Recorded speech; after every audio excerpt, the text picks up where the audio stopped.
Jembatan penghubung untuk menghubungkan Kelurahan Desa Lingkungan 1 Kecamatan Makartijaya Kabupaten Banyuasin, Jumat, 1 Oktober 2021, sekitar pukul 18.30 WIB patah dan ambruk di bagian tengahnya.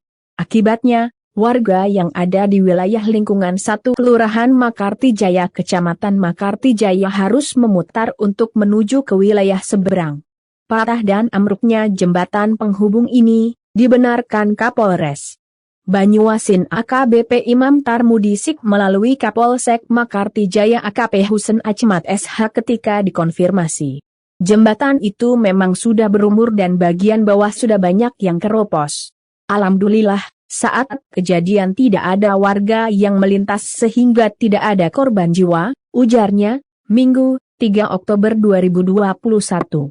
Sedangkan Camat Makartijaya Sarip ketika dikonfirmasi jembatan penghubung yang ada di Kelurahan Makartijaya patah karena faktor umur.